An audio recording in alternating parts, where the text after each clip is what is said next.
ശ്ലോകം 6. ധ്യായതാം സകലമൂർത്തിമീദൃശീം ഉന്മിഷൻ മധുരതാഹൃദാത്മനാം സാന്ദ്രമോദരസരൂപമാന്തരം ബ്രഹ്മരൂപമയി തേവ ഭാസതേ. ശ്ലോകം 6ന്റെ അർത്ഥം നോക്കാം.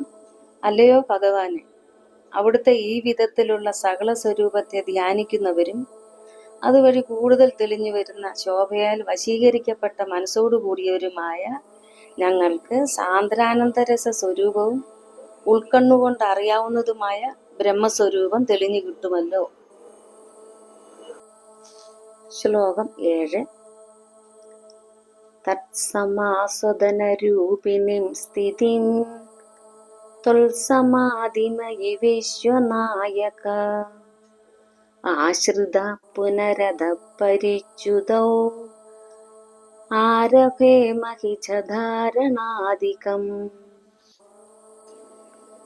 ശ്ലോകം 7ന്റെ അർത്ഥം നോക്കാം. അല്ലയോ ലോകനാഥ, ബ്രഹ്മത്തിന്റെ ശരിയായ അനുഭവസ്ഥിതി രൂപമാകുന്ന നിർവികൽപ്പ സമാധിയെ ആശ്രയിച്ചവരായ ഞങ്ങൾ ആ അവസ്ഥയിൽ നിന്നും ഭ്രംശം വന്നുപോയാൽ വീണ്ടും ധാരണാദികൾക്ക് തുടക്കം കുറിച്ചു കൊള്ളാവുന്നതാണ്. ശ്ലോകം 8. ഇത്തമഭ്യസന നിർഭരോല്ലസത്വത്പരാത്മസുഖ കൽപിതോത്സവാഹ മുക്തഭക്തകുലമൗലിതാം ഗതാം സഞ്ചരേമശുക നാരദാദിവത്.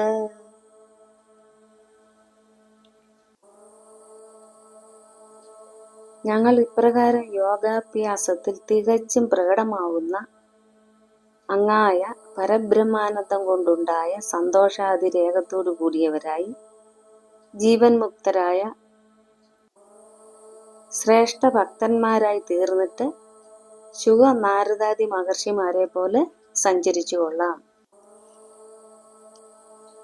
ശ്ലോകം 9. ത്വൽസമാധി വിജയേത്തുയ പുനർമംക്ഷുമോക്ഷരസിക ക്രമേണ വാ യോഗവശ്യമനിലം ഷടാശ്രയൈ ഉന്നയത്യജ സുഷുപ്നയാശനൈഃ. ശ്ലോകം 9 നോക്കാം. അല്ലയോ ജനിമരണരഹിതനായ ഭഗവാനെ, ആരാണോ അങ്ങയിലുള്ള നിർവികൽപ്പ സമാധിയിൽ വിജയിച്ചാൽ മുക്തി ആഗ്രഹിക്കുന്നത്, അവൻ യോഗ പരിശീലനത്താൽ കീഴടക്കിയ പ്രാണവായുവിനെ സൂക്ഷ്മനാഡിയിൽ മൂലാധാരം മുതലുള്ള 6 ചക്രം വരെ മെല്ലെ മേൽപോട്ടു വിടുന്നു.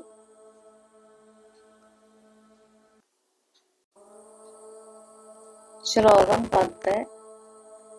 ലിംഗദേഹമപി സന്ത്യജന്നതോ ലീയതേ ത്വയി പരേ നിരാഗ്രഹ ഊർധ്വലോക കുതുകീതുമൂർധതഃ സാർദ്ധമേവ കരണൈർനിരീയതേ. ശ്ലോകം 10ന്റെ അർത്ഥം നോക്കാം. പെട്ടെന്ന് മോക്ഷം ആഗ്രഹിക്കുന്ന യോഗി പ്രാണവായുവിനെ ഭ്രൂമധ്യത്തിൽ കുറച്ചു സമയം നിർത്തിയതിനു ശേഷം ലിംഗശരീരത്തെ ഉപേക്ഷിച്ചിട്ട് പരബ്രഹ്മസ്വരൂപനായ അങ്ങയിൽ ലയിക്കുന്നു. ബ്രഹ്മാദിലോകം ആഗ്രഹിക്കുന്നവനാകട്ടെ മൂർധാവിനെ ഭേദിച്ച് ബ്രഹ്മരന്ധ്രത്തിലൂടെ സൂക്ഷ്മ ശരീരത്തോടു കൂടി തന്നെ നിർഗമിക്കുന്നു. ഹരിയോ.